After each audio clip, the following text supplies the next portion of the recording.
Hello, everybody, and welcome to Paranormal Nation Radio. Not so normal. Denise and Ron, how are you doing tonight in Florida? Good. How's it going up there? Nice and cool. Nice and cool, huh? 60 degrees, 60 for the high today. So 90 something, and we think we got our guest. Hey, Nigel. Yeah, we do. Hello, Gary. And thank you for sharing, Nigel. We appreciate it. Yes, Nigel, we do. Yeah, like I said. And our cats are coming over to invade. Like I said, when we were off the air. It looked like a stick figure. I'm like, oh, no, that's just the lions on the shore. Hi, Tom. I thought SLS was on. Hey, Tom.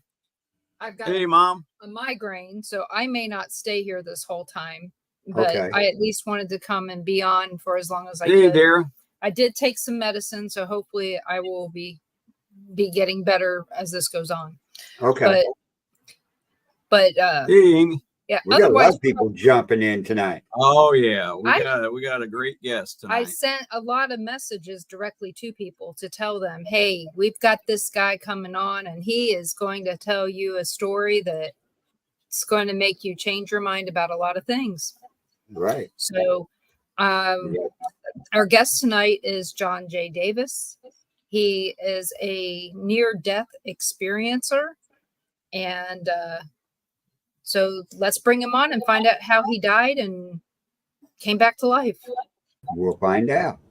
Welcome, John. Hey, Denise, can you hear me? Yes, we can hear you just great. Can you see me? Oh, yeah. Yep. Excellent. How you doing, John? Sometimes I'm a little tech challenged, but you made this really easy, so I really appreciate it. Oh, yeah. Just click on a link and that's it. This system's easy to use. It's great to see you all. Thanks for having me on. Well, we're excited to have you on. Yeah. Ron found a video with you speaking to someone on YouTube, and I was working. I sit in, this is my workspace as well. So sure. I'm sitting here, I'm listening, and I'm going, this is more supernatural than paranormal, but I still think it fits into the realm of what we talk about. So, Paranormal Pastor, that's Gary. So he's really interested in hearing what you've got to say. So is everybody else in the chat room. Oh, yeah. His mother, my mother-in-law, Karen, and a whole bunch of other people. So they were all disappointed last week when we said you couldn't be here. Yeah. But they were also hoping that your son's car trouble was going to be fixed pretty quickly. Yeah. I am sorry about that too. Sometimes weird things happen, but I am so glad that we had a chance to meet this time. Yeah, me too. So how did you die? Yeah, I'll tell you what happened is my dad used to be in sales, and he won a sales contest one year, and he won 2 mopeds, or what we would call scooters now. And we used to ride these scooters all over the neighborhood. Well, one day I was out riding and I had an accident, and I slammed into a tree. And the way that I landed, I tore the tendons off my right hand, and I needed to go into surgery to have them reattached. Well, I was only 21 at the time, and I had never really spent any time in a hospital, and I'd never had surgery before, so I didn't know what to expect. So my mom drives me down on the day of the surgery. We go in the operating room, and they started to give me the anesthesia, an injectable anesthesia. And something happened, and I had this horrific allergic reaction, and it stopped my heart. And that's how this whole process started. And I want to tell your audience too that normally I have a really bad memory. Like, I can't remember what I had for dinner last night. But my experience, what's so interesting to me is that I can remember every single detail of my NDE as if it happened yesterday. And that's why I have had such a wonderful opportunity to share my story, because I remember all the details so perfectly clearly. And even today, it still blows my mind that I remember it so clearly. That's what struck me that was different about yours. I've watched a lot of these near-death experiences. I mean, a lot of the videos, and there's a few other people I'd like to have on. A lot of them have similar conclusions. That family and friends. That's our main purpose here, and to take care of that.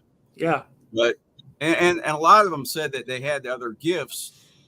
When they came back, they could play guitar all of a sudden. They could sing, or they can confuse. Yeah. Yours was, you said, I didn't have any of that. I had the gift. I could remember everything in detail. Now the other ones, they're not in detail like yours. The other ones, they have, little fuzzy here and there, but yours, you can remember everything.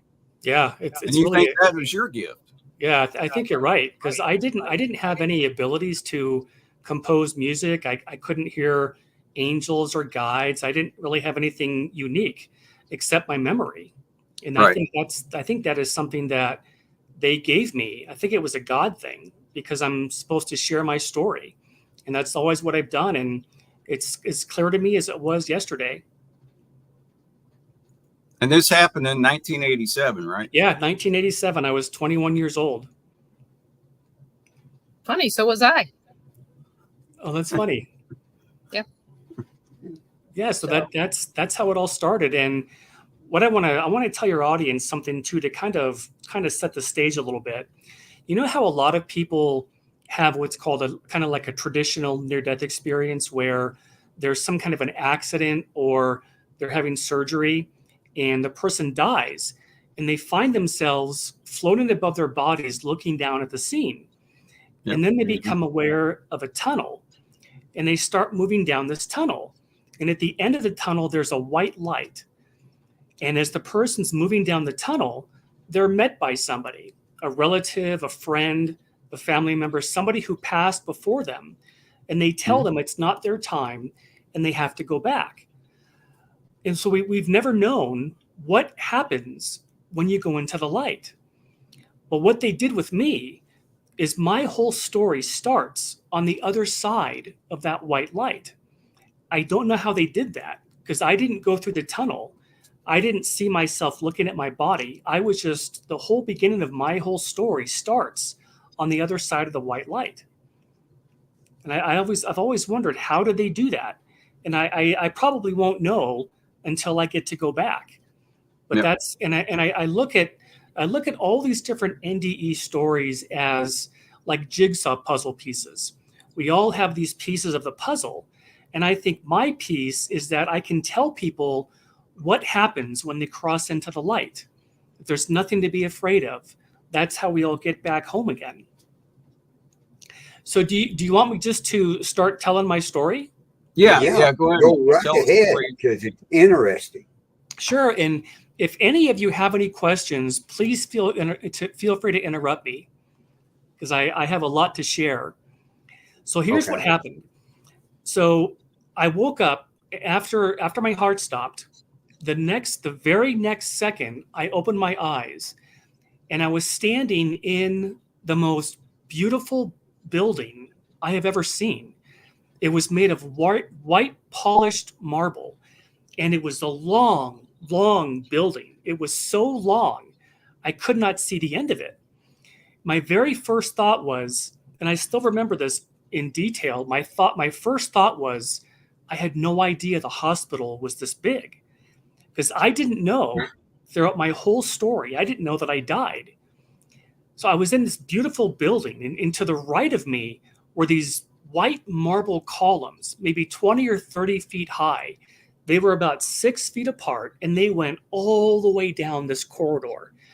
Where I was standing, I was in the center of this building, and there were tables, just like a kitchen table, but it was made of beautiful white marble.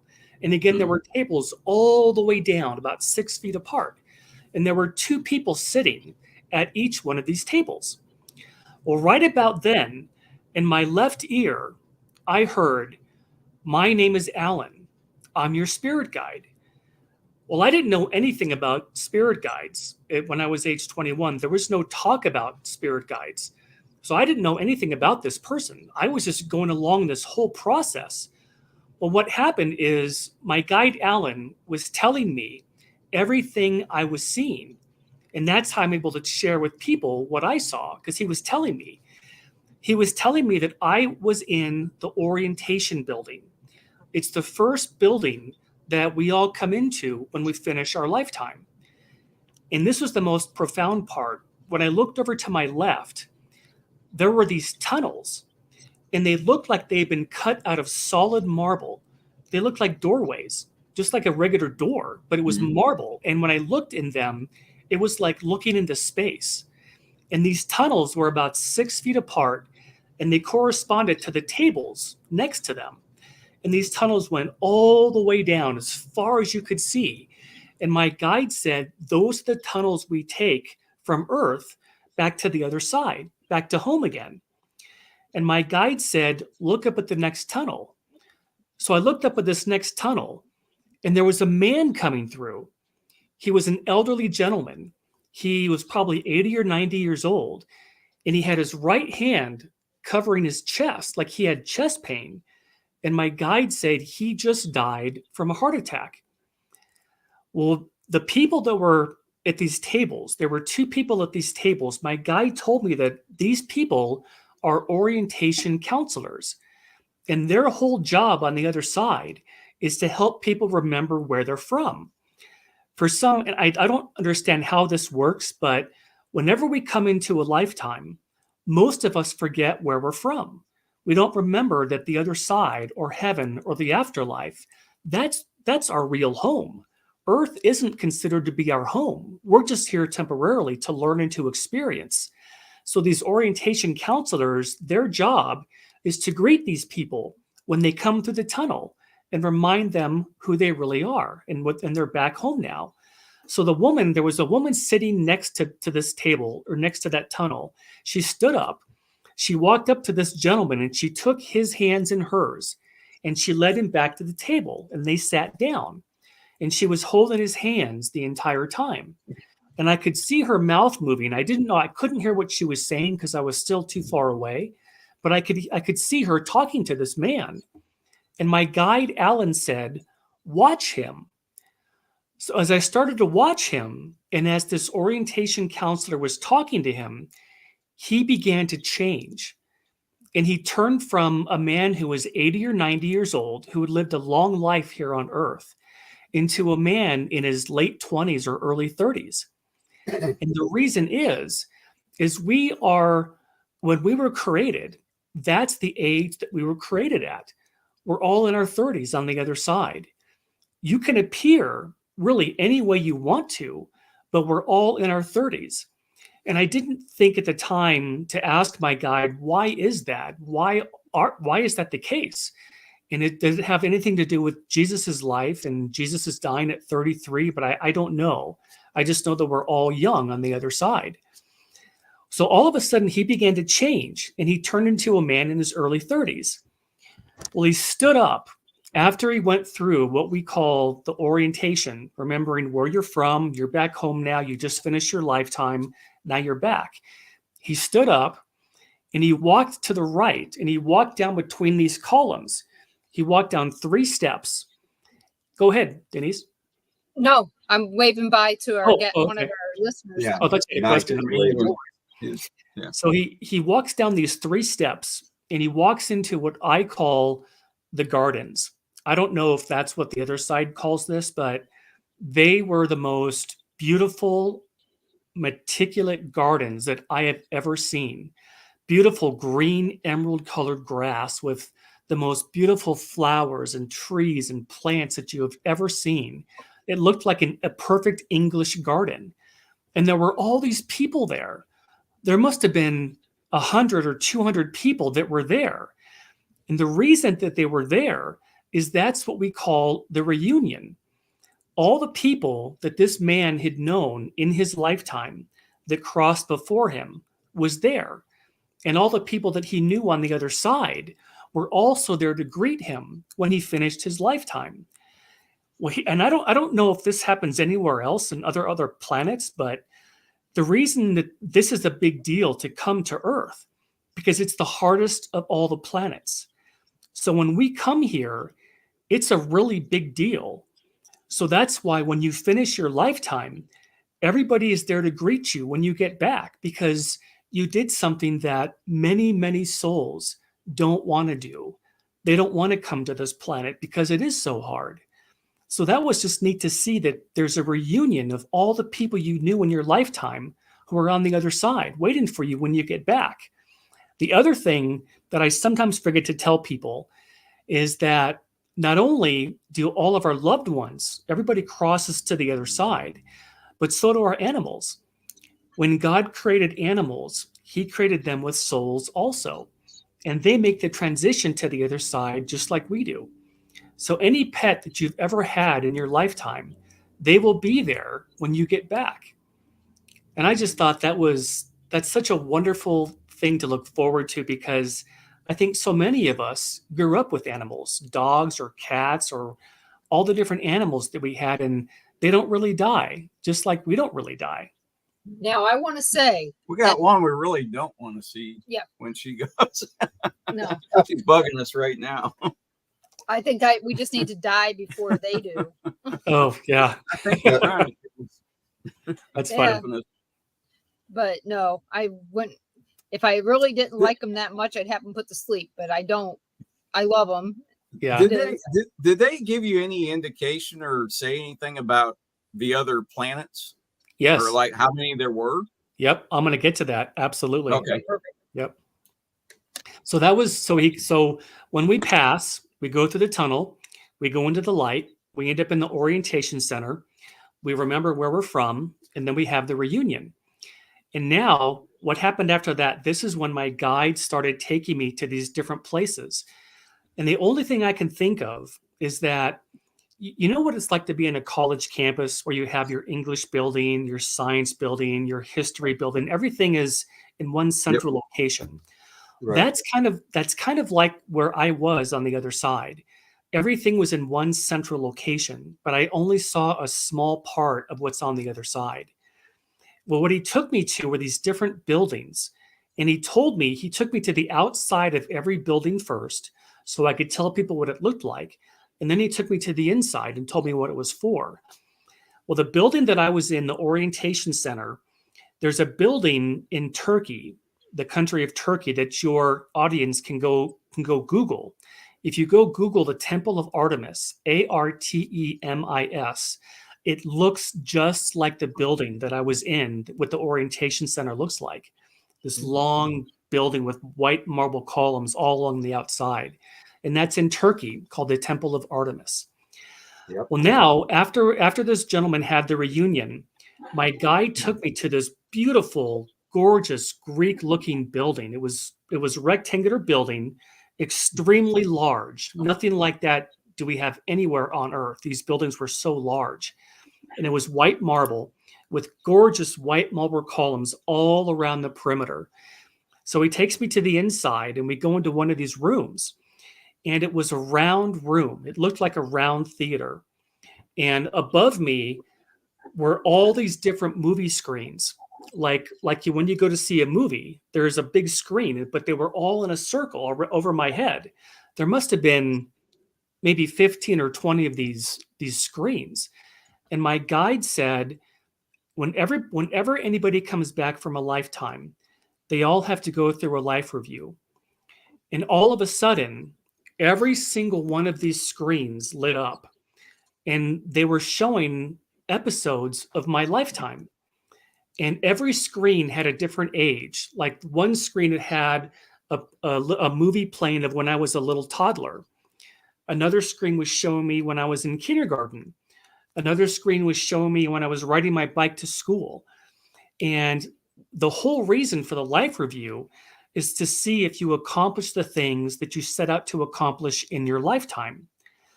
The other reason we have the life review is it's a learning tool. And what I mean by that is they will show you things that you did really well in your lifetime. And they will also show you things that you could have done better. And one thing that they were playing on one of these screens, something that I never even thought was any big deal. But there was a kid in my elementary school. His name was Troy. And he had some kind of multiple sclerosis or Parkinson's. Something was wrong with his legs, and he had to walk with crutches. Well, one day we were at recess, and he fell, and a couple of us ran up to him, picked him up, helped him get his crutches back on, and just helped him get himself back together. And I never thought anything about that. Well, they were playing that on the screen because it was a selfless act on my part, and it made a big difference for him. And I never thought anything about that. But that's what's important to God. And that's what's important to the other side, that we take care of other people. That's one of the reasons that we're here. So that's one of the reasons for the life review. But they also show you the things that you did that maybe hurt other people, because that's how the soul learns. We feel what other people feel, how our actions affected somebody else. So if you lived a lifetime where you intentionally hurt other people, you still have a life review, and you have to see how your actions affected other people. And that's what changes, and that's what teaches a soul to learn and to go forward. So that was the life review. The next place he took me to was, I had a hard time with, because I was raised Catholic. My dad was very Catholic. We used to go to church sometimes 2 or 3 days a week, and also on Sundays. So I grew up being around Catholicism. So he takes me to another building. Again, it's a huge, long building with white columns. He takes me to the inside, and the room he took me to looked like what we call a movie theater. It's got the screen up front, this long building.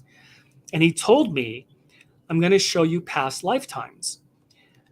Well, I had never had any experience with that. Nobody ever told me that we have past lifetimes. I never was told that in religion or in church. So I really had a really hard time with this. But the soul, when we were created billions of years ago. And of course we have different lifetimes, because when God created us, I think he hardwired into our soul the wanting to always learn and to grow. And you come into a lifetime to learn and to grow. That's one of the main purposes for coming here. So he showed me, he started to show me past lifetimes. The first one, I was a monk in a monastery. I had a shaved head. I was wearing a red gown. And my job in that lifetime was to teach little kids about becoming a monk in a monastery. And that lifetime took place somewhere in Southeast Asia. And then it disappeared. Another one showed up, and it was a lifetime where I was a shoe peddler. I had a wheelbarrow, and I had a bunch of shoes in this wheelbarrow. And my job in that life was to fix people's shoes. And one of the things I remember the most when I was looking at that screen of that lifetime was I was pushing this wheelbarrow on a cobblestone road. And I remember that in such perfect detail. And that's what I did in that lifetime. Then that screen disappeared. Did you recognize that was you? No, it didn't look anything like how I look now, because our genetics are always different in every life. Yeah. So you never look the same, but you just know that that's you. That was you in a previous life. Then he showed me a third one. And the third one is I was a fisherman, and I was on a lake in a little wooden boat, and I was standing, and I was tossing nets into the lake to catch fish. And part of my job in that lifetime was to help catch fish for the village. And that lifetime took place somewhere in the Middle East.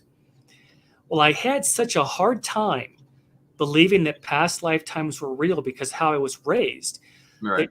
2 months after I got back from my NDE, 2 months had passed, I went to see a hypnotherapist because I had heard that you can actually see past lifetimes in hypnosis. Well, sure enough, I went to see this woman, and I actually saw 3 different lifetimes. And that's when I really began to believe that, oh my gosh, everything that I experienced during my NDE was real. It was true. It really was real. So that's when I got over the part about having a hard time believing that past lifetimes were real. So I know now that they are. And of course they are, because we live forever. We never die. And God wanted to give us the ability to always learn and to always grow. And I'll be able to make more sense of that when I get farther along with my story. Mm. So that was the past life building. The next place he took me to, again, he took me to the outside of this building. This one was different. It had a huge, big dome on top. It looked like the Pantheon in Rome. This big, huge dome.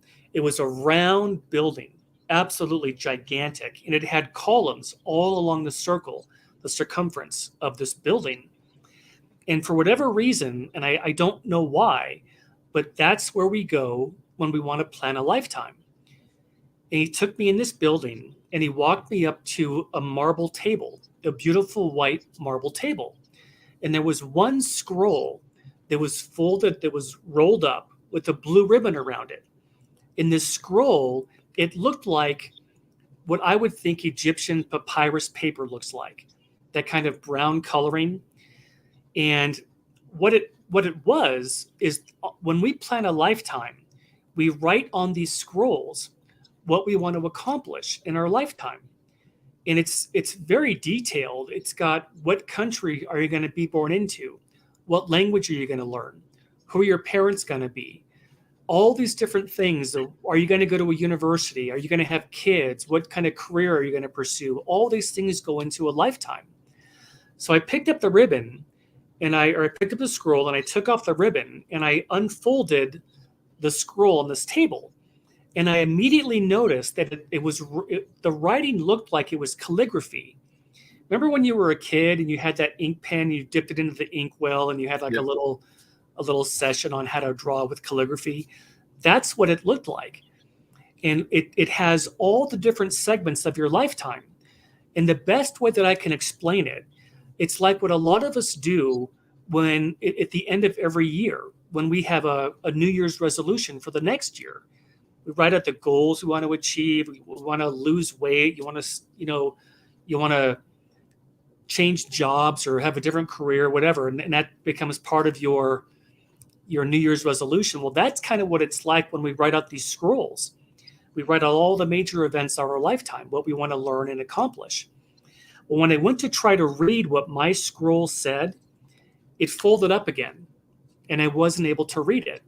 And I think the reason they did that was because if I had read ahead of time what my life was going to be about, I may have done something different to prevent that outcome. So we're not allowed to really remember the things that we chose ahead of time. Well, just about then I looked over to my right and there was this huge sprawling wall. And this wall was full of scrolls. There were millions and millions of these scrolls. And I learned that everybody who was on Earth at that time has a scroll. And all those scrolls are on that wall. So my guide took off my scroll and put it on this table so that I could tell people that nobody is here by accident. Everybody has a reason for being here. All of us came in for a different reason.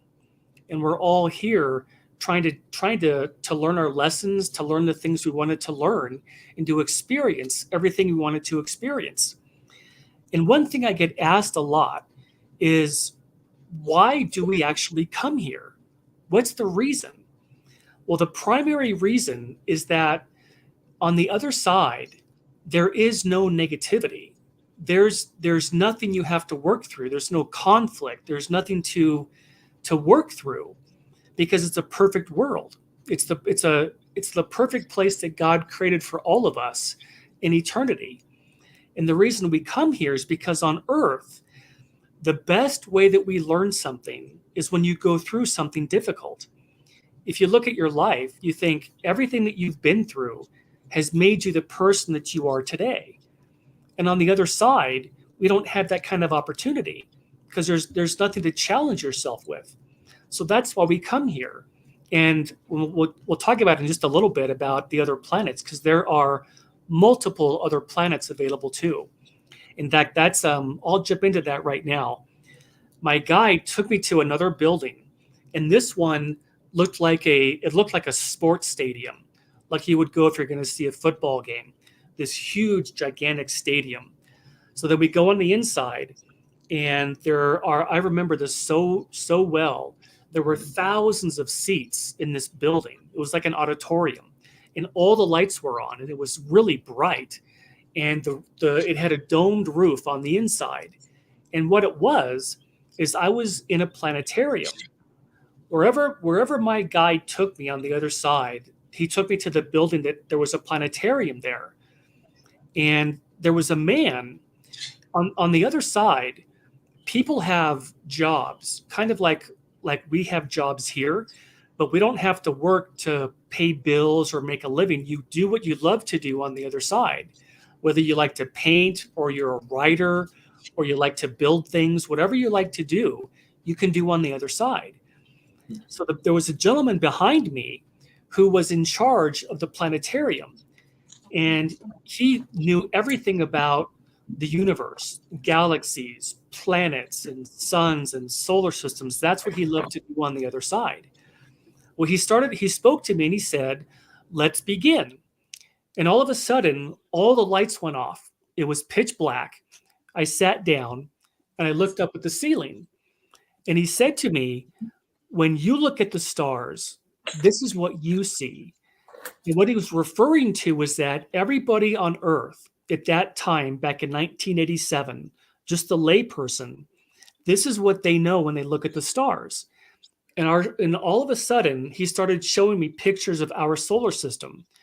Our sun showed up, then Earth, then Saturn, Jupiter, Uranus, Mars, all of our planets in our solar system. And then it disappeared. And then he said, "When we look at the stars, this is what we see." And he was talking about everybody on the other side, what they know.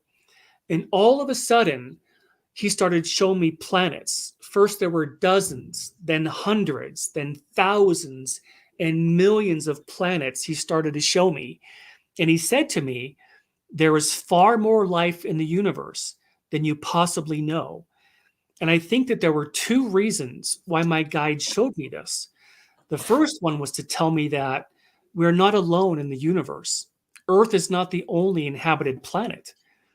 And the other thing he wanted to show me or to tell me was that we can have lifetimes on virtually unlimited other worlds. Earth is not the only planet. And something I want to share with your audience, something that still to this day amazes me. When I was in college, I tried to take an astronomy class because I grew up watching Star Trek. Remember the old Star Trek with Captain Kirk? Mm-hmm. I grew up watching that show, and I was always just fascinated by astronomy and other planets. I always knew that there had to be other planets out there. Earth could not be the only one. How is that possible? So I took this astronomy class, and I had to drop it because I could not understand the math. But I'd always loved astronomy. And I was watching a show not too long ago from this astronomer, and she was trying to explain to the layperson how large the galaxy and the universe really is. And she said, if you look at just the Milky Way galaxy, astronomers estimate that there are 100 billion planets just in our galaxy alone. And she said that if we had a ship that could travel at the fastest speed that we know of, which is the speed of light, 186,000 miles a second, it would take 99,000 years to get from one end of the Milky Way to the other, just our galaxy. And they estimate that there are billions and billions of galaxies in the universe. So if the Milky Way has 100 billion planets, how many planets are in the universe? It's absolutely, it floors me and it blows my mind. And one of the things I can't wait to do when I get back to the other side is to learn about the other planets, because it absolutely just fascinates me to no end that there are so many other worlds out there. Yeah, I figured that we couldn't be the only ones. Yeah. There's just no way. Yeah, absolutely not. There are so many other worlds, so many other planets. And it was just so exciting for me to learn that when I had my experience. Mm-hmm. So that was the planetarium. The next place he took me to was by far the largest building. And this building was it looked like our Supreme Court building. It had the columns in the front, but it didn't have any columns on the side. It was this long, gigantic building with columns in the front and all these steps that led up to the front to get in. So we go on the inside, and I realized it's a library, and there were bookshelves probably 20 or 30 feet high. They were made of wood, and there was the books went down as far as you could possibly see. And my guide told me that everything you ever wanted to learn is in this library. And there were people everywhere. I saw people looking for books. Some people were studying. Some people were visiting. And the people, they look just like we do. Everybody has their own look about them. They all have their own personality. Some people are taller. Some are shorter. Some have brunette hair. Some have blonde hair. It was kind of like if you went to a city at lunchtime and you saw all these people, all these different people. That's what it looked like in this library. So wherever my guide took me to, it was a really busy place. There were people everywhere. And he took me over to the left-hand side of this library. And to the left-hand side were these rooms. And they looked like what we would call a study room in a library. All libraries have those study rooms now. Mm-hmm. And that's kind of what it looked like. So he took me to this one study room, and there was a woman sitting in this. She was sitting on a couch, and she had her back to me. She had jet black hair down to her waist, and she was wearing kind of a purplish, kind of a gown or a robe of some kind. And she was watching what looked like what we would call today as a flat screen TV. And it was mounted on the wall. It was this big video screen. And it looked like she was watching a movie. And my guide said, go up closer to see what she's watching.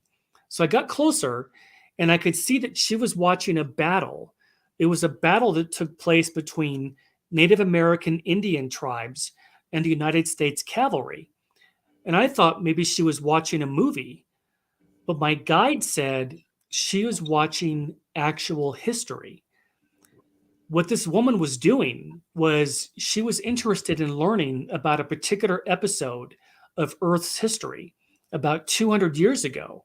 She was watching a battle. And I said to myself, how is it possible she could be watching history? Because there were no video cameras back then. How could this be filmed? And my guide said everything gets recorded. And I cannot explain how that happens, but everything that ever happens is recorded by God. And I don't understand how that works. I only know that it's real. And that's how we're able to have the life review, because everything in our lifetime gets recorded. And we get to review it again when we get back to the other side. Well, what this girl was doing is she was just watching a battle that took place because she was interested in learning about that particular episode of Earth's history. So on the other side, we still learn. We can still learn different things, but it's not like coming to a planet like Earth where you actually have the experiential learning. And the best way that I can explain it, it's like trying to explain to somebody what it's like to ride a bike for the first time. You can tell them all kinds of stories about what it's like, but they'll never really know what it's like until they do it themselves. And that's why we come here, to do it ourselves and to experience. Well, that was the library. And I just love the fact that we can go there and we can look at different episodes of Earth's history, anything you ever wanted to learn about. And one of the things that I want to do when I get back is I have always been fascinated about D-Day, Normandy in France on D-Day. Oh, and I want to learn what that was like for those men, what they saw that day. And I know that I can do that when I go back to the other side and I can go to these viewing rooms. You can watch history. I just love that part. I thought that was just extraordinary. The next place he took me to, it was a castle, and a beautiful stone castle. It looked like it was made yesterday absolutely beautiful and perfect. And where he took me to on the other side was a place that, again, we can come to learn. If you wanted to learn about a particular period of Earth's history, you could go to this place on the other side and you could see what these buildings looked like, what people lived in back in medieval Europe. So he says, let's go in. So we go inside the castle. And the first thing I notice is that there's this red carpet, beautiful red carpet all throughout the whole castle. And when you walked in, it made you feel like you were royalty. Well, on the walls, on both sides of the walls, there were these life-size paintings, beautiful life-size paintings going all the way down inside this castle. And every painting was a life-size painting of a king or a queen or somebody who had lived during that time period in medieval Europe. Well, here was the neatest thing, is that in front of every one of these pictures, there was a podium. And on this podium was a book. And what the book was, it was a book about that person's lifetime on Earth, because they had a public life.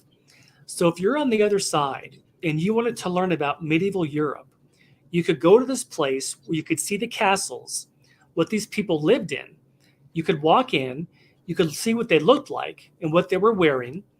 And you could also look at this book and flip through the pages and learn about that person's lifetime. Well, right about then, I looked off to my right, and there was a woman who was walking down this stairwell.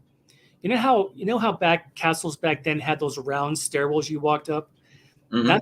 That's what she was walking down the stairwell. And she walked up to me. She had kind of strawberry blonde hair down to her shoulders. And she had kind of a peach colored robe or a gown on. And she walked up to me and she talked to me and she said, "Is there anything I can help you find?" You know what I said to her? It's the stupidest thing I could possibly have said. I said to her, "No thanks, I'm just looking." That's what you say when you go to a clothing store. You know, I could have asked her anything. I could have said, "Where am I? Who are you? I thought I was supposed to be having surgery. Where is this place?" But I didn't know what to say to her. Well, right about then, my guide said that what she does on the other side, she's kind of like what we would call a professor. She knows everything about medieval history on Earth. So if you wanted to learn about kings or queens or princesses or anything about that time period, you could go talk to her, because that's what she loves to do on the other side. And I thought that was just absolutely extraordinary, because I love to learn. I think most of us really do like the process of learning new things. And it was great to know that on the other side, you can still learn, but you can do all kinds of things. You can go hiking, you can swim, you can write, you can take classes, you can go to lectures. Everything that you like to do here on Earth, you can also do on the other side. It's just an absolute beautiful, perfect place that God created for all of us. Well, here's now the last part of my NDE. My guide took me to the most beautiful meadow that I have ever seen anywhere in my life here on Earth. It was full of green grass. There were wildflowers everywhere. And it was a perfect day. And then my guide left. The next thing that happened was a man showed up in front of me. I could see his hands. I could see he was wearing a white robe, golden sash around his waist, and he was wearing gold-colored sandals that laced up his calves. And I knew immediately that this was Jesus. The being, the entity that we know that had a lifetime as Jesus here on Earth, this was the man that was right in front of me. He didn't tell me that. He didn't say what his name was. I just knew that this was Jesus. And he spoke to me and he said, "You must tell them there is no death." And the second he said that, boom, I was right back into my body in the operating room. And ever since I've had that NDE, I have always tried to share my story with anybody who would listen, because it was the way that Jesus said that to me. He didn't say, you know what, John, when it's convenient for you, when you have time, would you please share what we showed you? It wasn't like that. He said, you must tell them there is no death. So ever since that experience, I've always tried to share my story, because I know that it brought me so much hope to know that nobody ever really dies. We just go back to the other side. And I try to share my story because I know that it brings hope to other people who have lost loved ones also. And it helps them know that there really is no such thing as death. It's just a transition back home again. And that is my whole story in a nutshell. Wow. Who was the first person you told after that experience? My and mom. What'd she think? Yeah, my mom was a lot more spiritual than I was. She was still Catholic, but she did a lot of reading, what we would call paranormal reading. And the only book that she knew of that would help me understand what happened was a book by Raymond Moody. Have you ever heard of him? Yeah. Yeah, he's a near-death researcher, and he wrote a book back in 1975. It was called Life After Life. Because I had never heard of a near-death experience. Nobody was saying. I don't think the word NDE even existed yet. No. Yeah.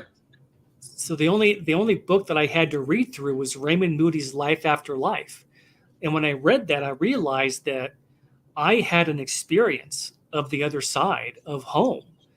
And I was given this incredible responsibility to share my story, to let people know that there really is no death and there's nothing to fear about dying. It's just how we get back home again. So what did the priest in your churches and stuff think about this NDE? Oh, I never told anybody. I only told my mom and my immediate family. Yeah, so I never, because I knew that they would probably tell me that it was just something that I made up. Right. Something that, like a dream or some kind of hallucination. But it was more real than anything I have ever experienced. Now your heart had stopped for what, 7 minutes? Yeah, I was gone for 7 minutes. Yeah. Well, it's so So weird. all this took place in 7 minutes of time. Yeah, all of it felt, yeah, it felt like I was over there for an hour or two. It felt like this experience lasted forever, but it was only 7 minutes. And they showed me all these things about the other side in that short period of time. So time on the other side is not. It's not like we measure it. It's No, different. no, it's a lot. Yeah, there's It's no slow. time on the other side. Bahamas time. Yeah, it's a really interesting feeling, because when you're on the other side and you plan a lifetime, from their perspective, it feels like you're going to be gone for 2 or 3 months. But for us, when we get here, that 2 or 3 months could be 70, 80, or 90 years on an earth life. Mm-hmm. That's why when people pass over, when they cross, they still grieve for us because they miss us. But for them, they know that we're going to be back in just a couple of months. So they grieve differently than we do, where we might not see our parents for another 30 years. They're on the other side with their perspective, knowing that we're going to be back in just a couple of months.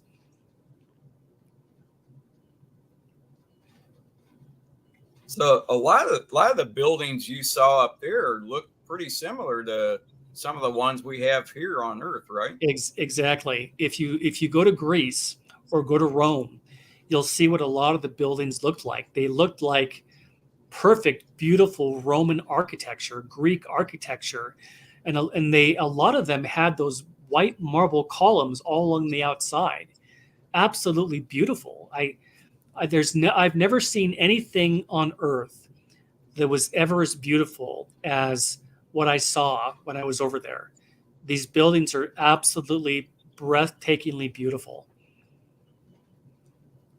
And I can't wait to get back. I know that I am here to share my story for as long as I can, but I also know that when my time comes, I cannot wait to get back.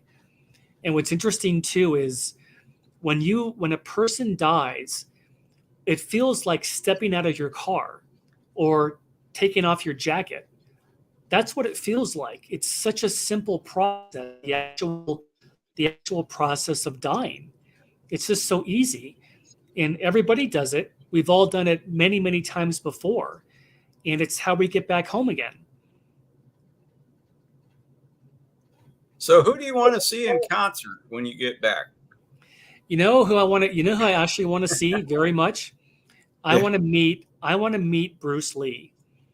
Because I have all of my life, I've always loved martial arts. And I'm hoping that when my time comes that he'll still be there and I'll have a chance to meet him and maybe even train with him in martial arts. Oh, that'd be cool. Yeah. Now we have a question here from Amy Vince. Does it matter how a person dies? Not that I saw. Not that I saw. Everybody goes to the other side. And I was shown that everybody has a life review. Everybody has to go through that. But it doesn't matter how you pass. And what's interesting to me is when I looked at my chart, I think I would have liked to have seen the details that go into it. Because I couldn't read it, I couldn't see how much detail, but I know that all the main elements of our lifetime is planned ahead of time. And that includes how we're going to pass. All of us are only here on a temporary assignment. We all have to die to get back home again. And that's a big part of a person's chart. Are they going to live a long life? Are they going to live a short life? It's totally up to the individual soul in terms of what they wanted to learn. Not everybody comes here to live a long life. Some people might choose to exit at 30 because they would have learned everything they wanted to learn. And other times, children come in, not necessarily for themselves, but they come in to teach other people. And so they pass at a very early age. Every soul has a unique reason for being here. And every one of us has a purpose. And something that I could share with you and your audience is that we don't realize how much support we actually have on the other side. There are people that are rooting for us, that are so much support on the other side that we just don't even realize it. And that's when I saw that reunion of that band that I saw, the elderly gentleman come through the tunnel. That's when I realized that we really have so many people on the other side that are there supporting us, that want us to do what we came here to do, to learn and to make a difference with our lives. Because the only thing we take with us is what we learned. None of the material things that we all are raised to think makes you successful, things, possessions, property, all these things that we think are success, none of that goes with us. And the other side doesn't care about any of that.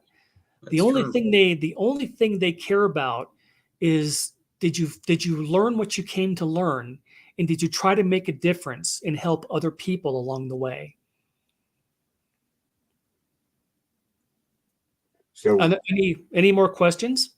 yeah. So what you're saying is you was on the other side of the light, what everybody ever says, right? Yes. Yep. So the ones that don't go to the light, their spirits are still here on earth.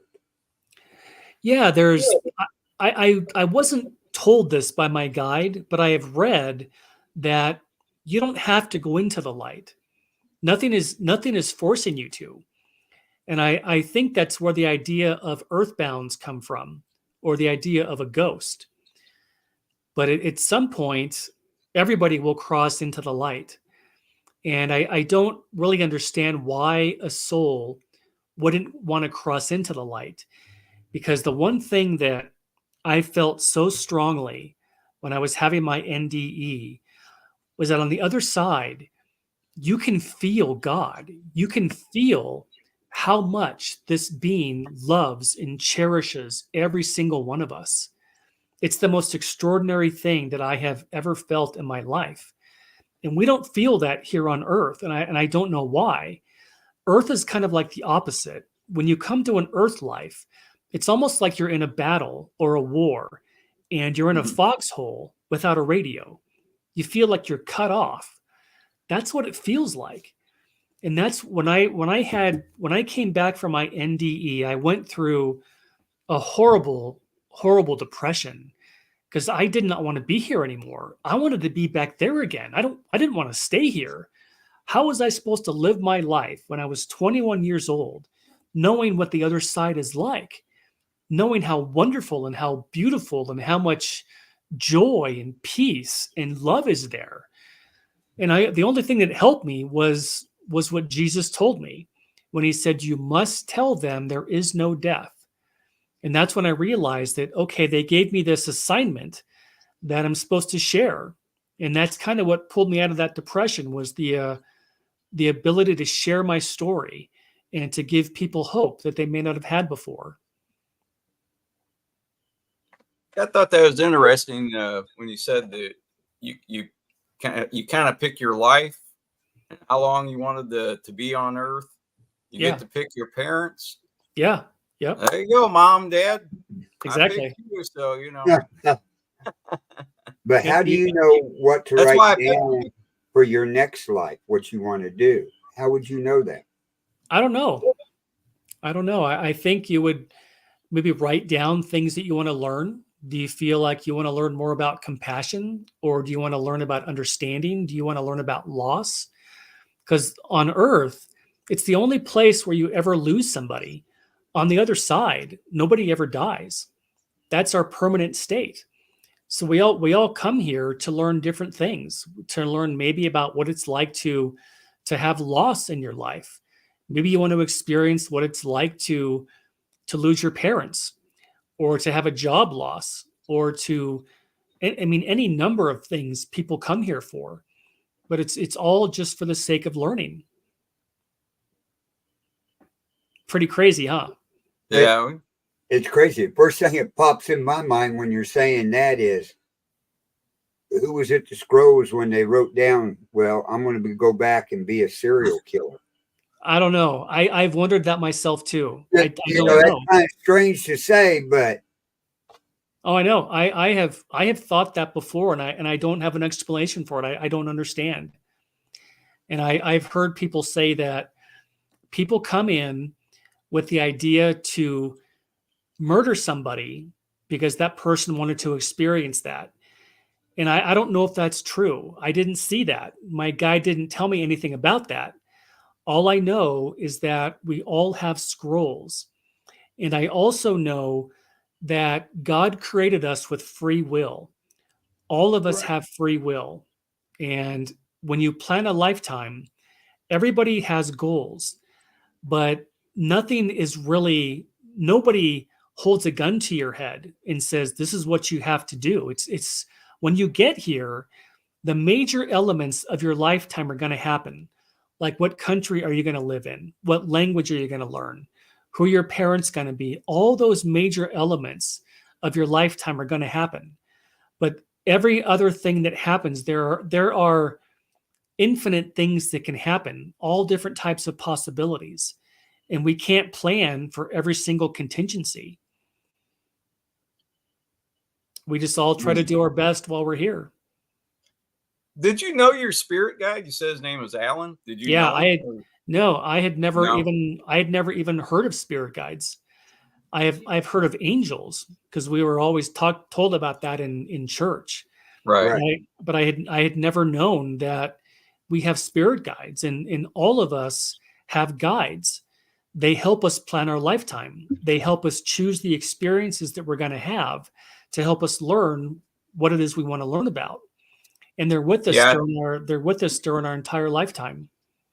Yeah, a lot of people they'll say, "Well, I had this gut feeling that I should have done whatever."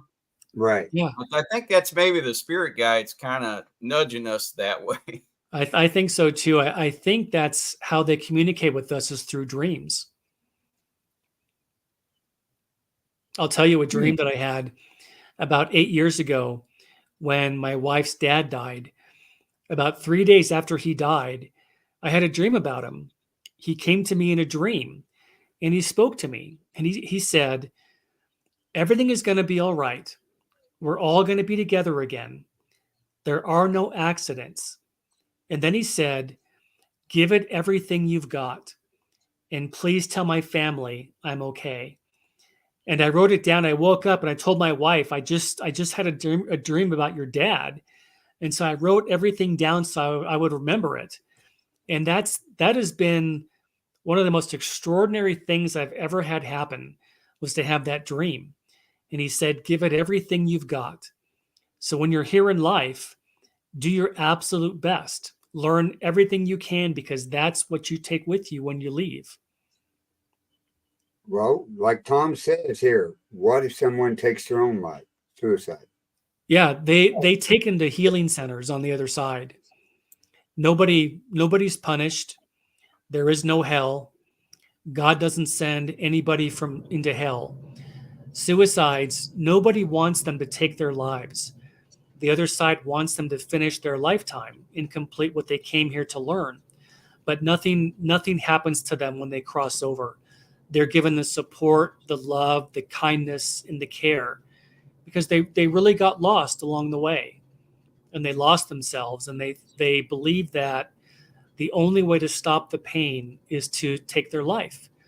And I'm very familiar with this because I lost one of my cousins to suicide, and I lost one of my best friends to suicide. And it's horribly hard for the people that are left behind. Yeah, it And is. when they get to the other side, they have to be counseled because they have so much guilt when they get back, because nobody plans to take their lives. It's not part of a person's chart. It's nobody ever plans that at the age of 25, I'm going to take my life. That's not what happens. No one's chart has the experience of suicide.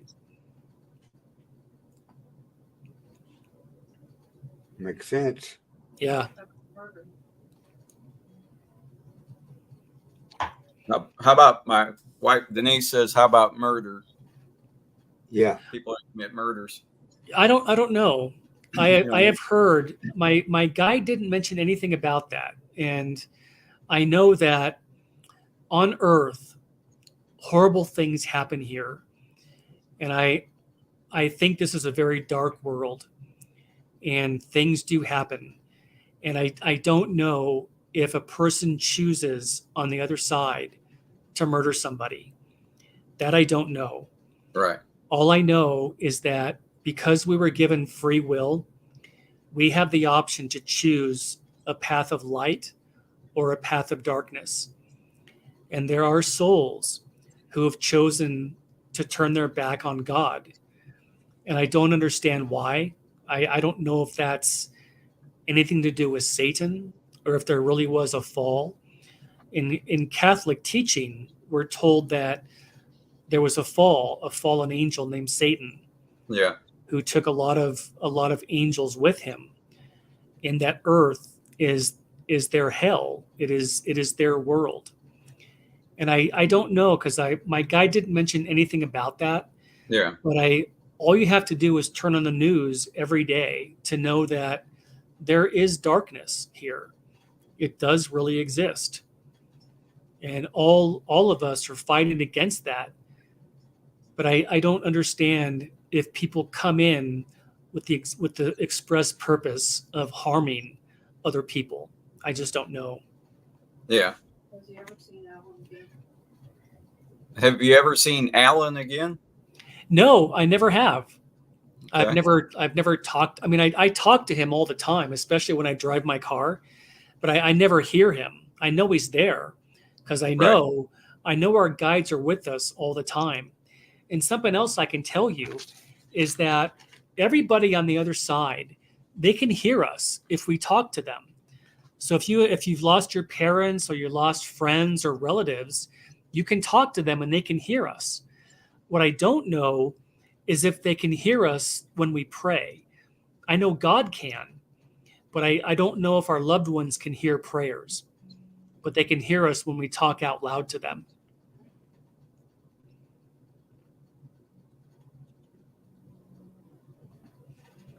Here's a good question from Pastor Gary, the paranormal pastor. How long after your experience was it before you started sharing with others? It was actually probably within a couple of months. And I didn't have a large audience. I would just tell people that I worked with, friends, acquaintances. I just always tried to bring it up because I felt it was so important. And especially when I heard of friends who had lost their parents or their grandparents or loved ones, I would always try to share my story that way. And it wasn't until 2019 that I got the idea that, why don't I just put this on Facebook? And maybe I can reach more people that way. And that's how it started. And then I started getting people emailing me, asking me if I would come on their podcast and share my story. And I love to do it. I love to share my story. Anytime I have the opportunity, I'm so blessed that I have the ability to bring people the hope in the knowing that death is not the end, that it's an absolute requirement for life and how we get back to the other side again. We all have to go through it. That's how we get back home. And there's nothing to be afraid of. Have you written a book yet? You know what? I haven't, but I've actually thought about it. I have had so many people tell me that writing a book could actually reach a lot more people. So it's something that's kind of on my radar, but I haven't started it yet. Now, I remember hearing this story on YouTube, but it was a graphic story with picture. Now, did you create that? No, I had nothing to do with it. A lot of the podcasts I've been on, they have their own editors, their own graphic artists, and they make these pictures and they really make it come to life. It's really cool how they do that. But I have no input on any of that. Okay. Yeah. What'd you ask, Denise? The people on the other. Oh, did you? Denise wants to know. Did you see any people from the other planets? What they look like? I don't know. Everybody I saw looked just like we do, and I can't help but think that other alien civilizations, they all had their own evolution. So I'm sure they must look different than we do. And yeah. I think of it just like I think of Star Trek or Star Wars, that other planets have their own species and they've all evolved just like we did. But everybody I saw on the other side, they look just like we do. But I did see every race, every ethnicity is represented there. Everybody has their own unique look, how they like to appear. But I have been asked that before. And even when I was in that planetarium, did I see any kind of civilizations on these different planets? But the perspective that they gave me, it was like being in orbit. I was too high to be able to see anything about what the civilizations looked like. I only knew that every one of these planets had civilizations. They had species. And we have lifetimes, if we want to, on those worlds also. That Earth is not the only place we can come for a lifetime. Right. Yeah. Pastor Gary wants to know, what work do you do today?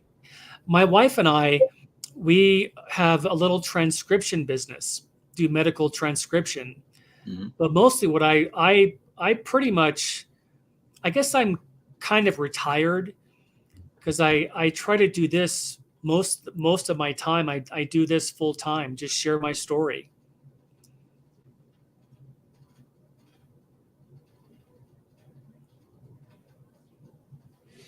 Okay, here's a question from Ed Odell.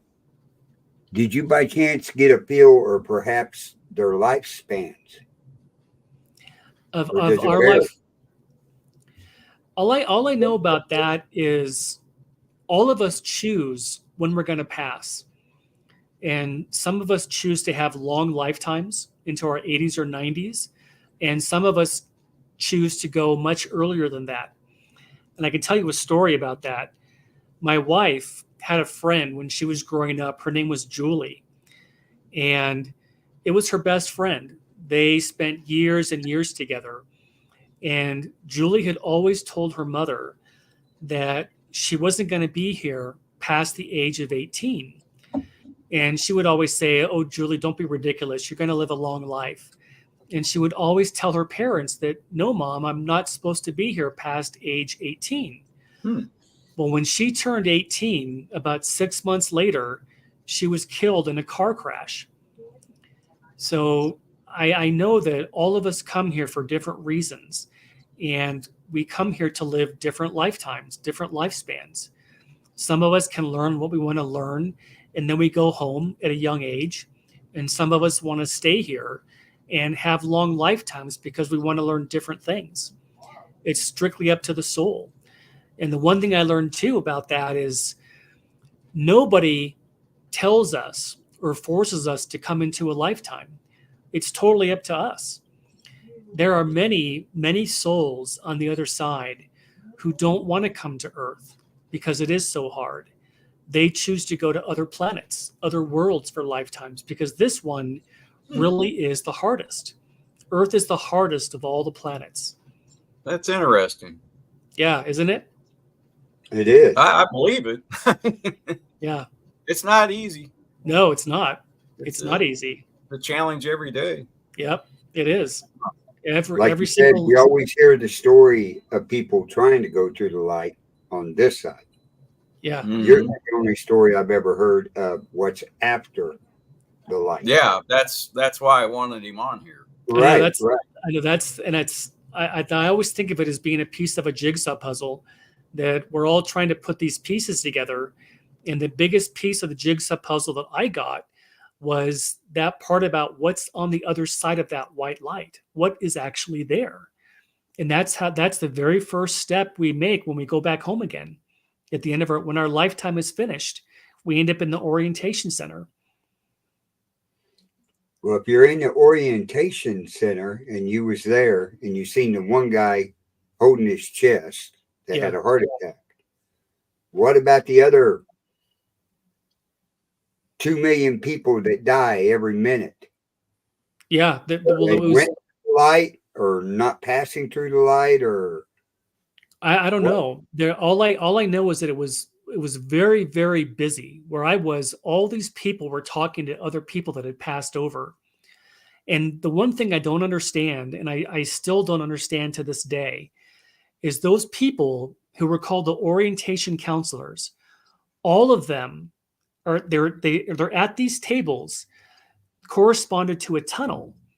And when we finish our lifetime on Earth and we come through these tunnels, I don't understand how they know who's coming through, but they do.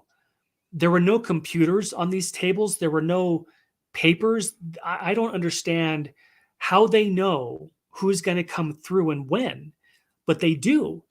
And all I can think of is it's a God thing. It's just something that we can't comprehend unless you're on the other side. right. But they know who's coming through. They know when that person's lifetime is going to be finished. They know when they're going to be coming through the tunnel. Something else too that I want to tell your audience is that the other side always sends somebody to get us. Nobody ever dies alone. The other side always sends somebody. And usually it's somebody that you know, grandparents, parents, a spouse, somebody that you know, they always send someone to get us. And I thought that was just absolutely beautiful because so many people are afraid to die. And when you see somebody who's passed before you, you know that, okay, I'm going to be all right. There really is life after death. Now, when you saw Jesus, I presume that was pretty short. Or it was very short. Very short. Yep. But everybody's got an interpretation here on Earth. What different pictures or drawings of what he looked like. How close was it? I could not see his face. Oh, you couldn't see his face? Here's was so interesting. I could see his body. Yeah. When I went to look at his face, there was so much light that was coming. Yeah, there was exactly. There was it looked like lightning coming out of him. There was so much light, I could not see what he looked like. He was different than the other people that I saw. Right. Everybody else I saw looks just like you do. We all look our unique look. But him, he was different because there was so much light coming from his face. So much energy. I couldn't make out any of his features. Hmm. Do you know anyone else that's had the experience that you did? That after the tunnel? Is there No, anyone? no, I've never come across anybody that ever had the kind of detail that I had. Right. Right. There's a woman that I've heard about that she was in Afghanistan, and her during the Afghanistan war, her Humvee was hit by a rocket propelled grenade, and Mhm. she died. And she had an experience where she met her guide, where her guide told her that you have the option of coming back home, or you can stay where you are and share this experience that you had, knowing that life doesn't end. And she knew that she had to come back because she had kids, but I don't remember what her name was. Okay. Pastor Gary asked another question. Did you know the person that came to get you there at the hospital? Nobody actually did. When I died and I woke up, I was standing in that building. So my experience wasn't like that. I didn't go down the tunnel. I didn't have someone come to get me. They just were able to move me somehow to the other side, on the other side of that white light. And I don't know how they did that. Maybe we don't all have to go through the tunnel. I don't know. But Maybe not. they just wanted me to tell people that there's nothing to be afraid of when you see that light. That light is what calls us home. Did the doctors or nurses or the hospital tell your parents, "Hey, we lost this guy for about 7 minutes," or did you? No, I told them. I told my mom and Okay. dad. Yeah. All right. Yeah, I don't think they want to probably admit that, but Yeah, I'm sure they No. didn't. I'm sure they were probably very, very shocked that happened. oh 'Cause yeah, yeah, I'm sure they don't expect that to happen when people have some kind of an allergic reaction. yeah. Although it's happened. I mean, somebody they call it minor surgery, but it's only minor if it's somebody else. Yeah, exactly. Yep. When you did come to and everything, did the doctors or nurses notice anything about you? Why that 7 minutes? Not Was really. No. I remember I asked them, I said, what just happened? Because I was trying to see if they understood what I had just experienced. And they Mm. didn't. That's the doctor said that we lost you. And I said, well, how long? Because it felt like I was gone for an hour. And that's when he told me that I was gone for 7 minutes. Just crazy, huh? Yeah. Wow. It is, because that's a long time to be dead and then come back to Yeah. life. Yeah, it was. It Yeah. was a long time. Yeah. So they had to be working hard on you to get you to come back. Yeah. Yep. But like you said, you had a reaction to the anesthesia. Hmm. It's kind of like Yep. me when I was 2 years old. I went in to have my tonsils taken out and my anoids taken out. Oh, yeah. And the doctor gave me, because of my O negative blood type, that mom and dad's blood don't mix on boys, Oh, right? right. And everything. So the doctor at the time said, we're going to give him an anesthesia shot and everything to see if it just knocks him out for about 30 minutes, right? An hour later, I'm still not woke up. Oh, My mom and my older sister each have an arm of me trying to drag me and get me to walk up and down the halls until I woke up. oh, really? And they Wow. So went, well, we can't give him that big a dose. yeah, you had a reaction too, Mm-hmm. especially as a little guy like that. Right. Well, just like Pastor Gary said, my pastor and everything, his wife passed away. So when he had his major, he had a widowmaker heart attack. Oh yeah. And like he said, he told the Lord that my daughters did not need to go through just after their mother had died and stuff. Oh yeah. And I mean, he had a widowmaker out in his driveway, and he don't remember crawling up on his deck into his house and calling 911 when they found him. Oh really? Oh Wow. yeah, and stuff. And because he had that, they got him in the ambulance, and they said, "Okay, we're going to take you to Cameron Hospital," which nobody wants to go to Cameron Hospital because it's a first aid bandage station. It's Yeah. basically what it is.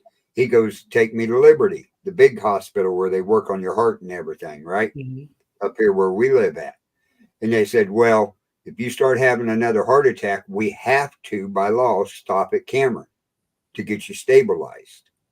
Oh. All the time he was in the ambulance, his heart was fine. He gets to Liberty Hospital. They get him into the ER. He has another massive heart attack. Oh my gosh. Yeah. Wow. But he came out of everything real good. Yeah, you're Oh, dead. good.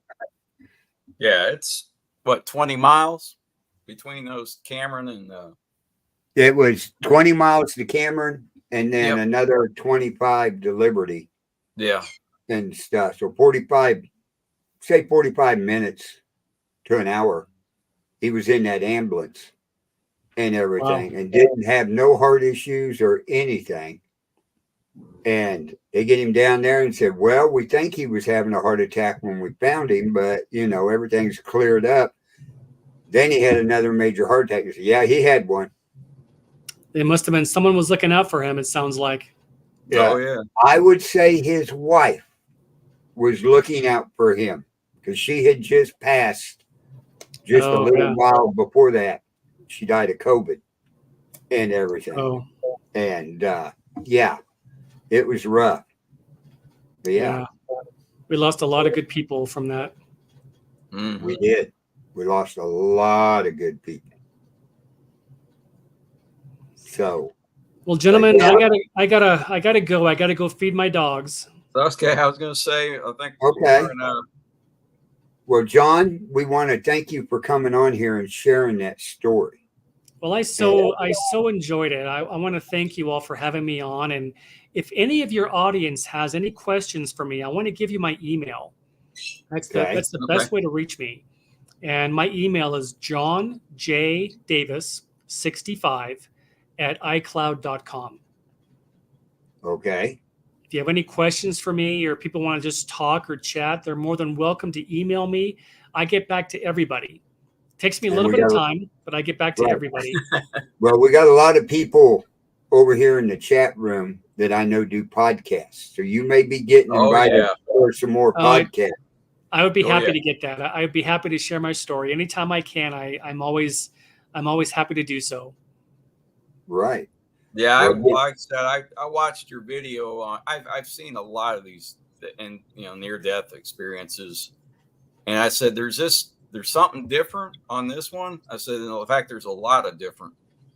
You can remember everything in detail, and it was like beyond past that light there. Yeah. Right. And as soon as I got through watching it, my wife goes, "We need to get him on a show." And I said, I was thinking the same thing, but I said, I don't know if we could. I said, well, we'll try. Well, I'm so glad that you answered back right away, and I went, all right. Yeah, I'm so glad that Denise reached out to me. Yeah, I said this is going to be a good one. It's well, we'll let you go. Thank you all for your and everything. So again, we want to thank you. Great to meet you both. Tell Denise, nice to meet you. She's got a migraine. She said sorry about that, but she kind of woke up with one that hadn't gotten any better. Oh, that's terrible. Yeah, those migraines are horrible. Yeah. All right, gentlemen. Well, thank you again. Okay. Nice to meet you. All right, John. Thank you. Have a good night, John. Good night. Bye-bye now. So that was an interesting story. I told you. I mean, I was expecting some backlash in the chat room there a little bit, and nothing there.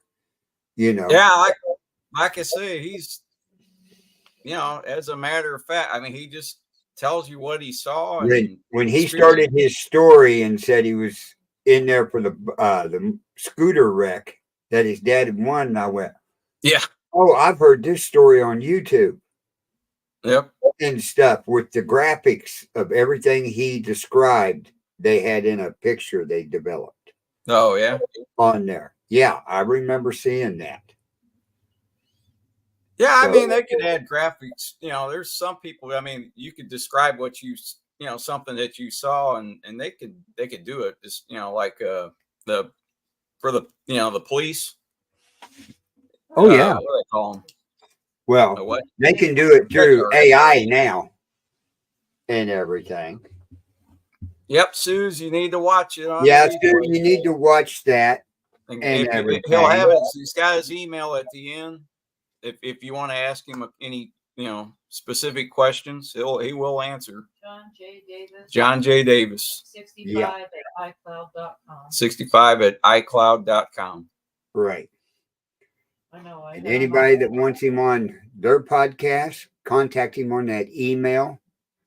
He'll be glad to come tell your story, because all listeners everybody has their own opinion of what happens when you die. Right? So this opens up another avenue to look into, and see. Yeah. Well, like I said before, I guess that explains a lot of things. They talked about past lives, but there's certain things that I know that I really shouldn't know, but I actually know it as a matter of fact. And it's something about, it could be a subject that I never even studied before. Right? I shouldn't know it, but I do. And I can't explain that. Exactly. I mean, there's a lot of things unexplainable that we do through our lifetime. Yep. And everything. But just like I asked him in there, who's going to sign on that paper for their next life to be a serial killer, a mass murderer? Well, as I said, since he's off the show, we'll put it like this.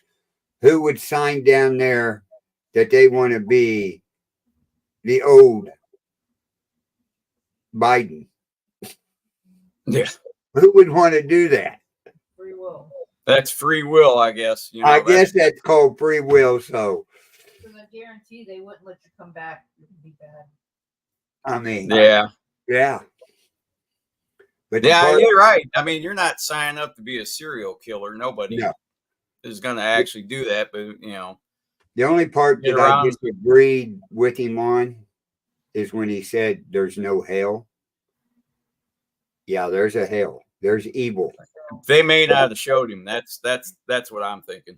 That's what I'm thinking. They didn't show him everything. I mean, but what they showed him was quite a bit. Mm-hmm. I mean, that was a lot. Right. And if you think about it, I don't think they would. I don't think they would show you there is a hell. No. That's why you probably don't have people signing up to be a serial killer or a mass murderer. They're probably going somewhere else. Right. In a different direction. The only question I didn't get to ask him, and I thought about it, was, okay, if you sign down on that paper what your next life's going to be, how long before you go to it? That's up to you, I guess. Once you get back home is what he called it. Okay, you're picking your mom and dad, and all. How do you know who to pick? Well, evidently I knew what I was doing. Well, yeah. Well, I guess I didn't. When I picked mine, I was like, oh, crap. Growing up, little kids and everything, you're like, well, I wish I had those parents. Yeah, well, that's true what Gary said. Anyone that went to hell wouldn't be where he was at. So that's what I'm saying. He didn't show. I they just didn't show him that. I No. think. No. And I don't think there would be a reason to, really. No. It makes sense. I mean, what the stuff that he saw was, that he experienced or they gave him, I think is really important information. It is, for what his spirit guide led him through to show him and tell him what to look at and everything.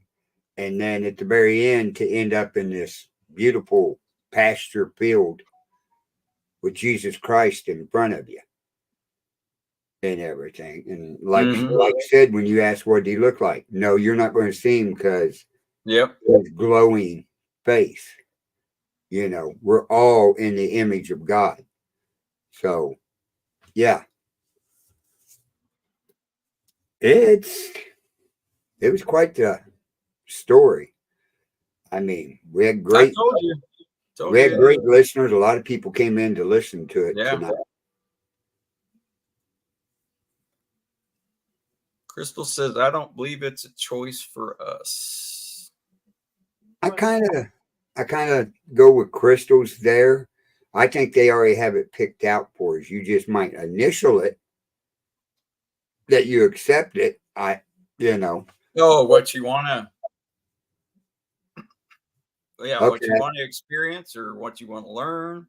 Are you sending me a message or are you sending Denise and Ron a message? What?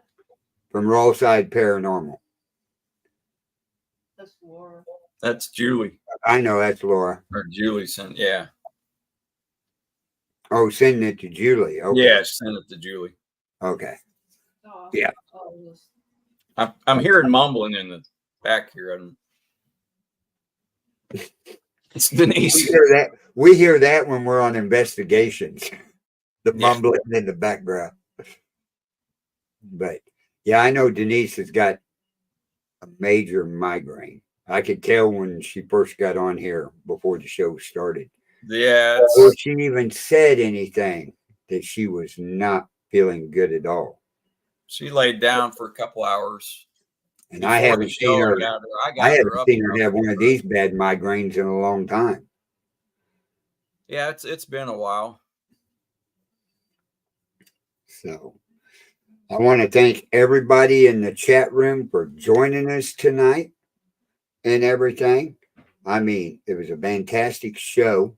Share it out everywhere and stuff so he can get that story out. But we want to thank Temple of Phoenix Rising Entertainment's Facebook page, Things Network Facebook page. Of course, here at the Bill of Rights Network, we're all live on those. And we're also live on Denise Pridemore's page, the Paranormal Pride on YouTube. And we're also live over on Born TV on Rumble. So you can always find our shows on any of those pages.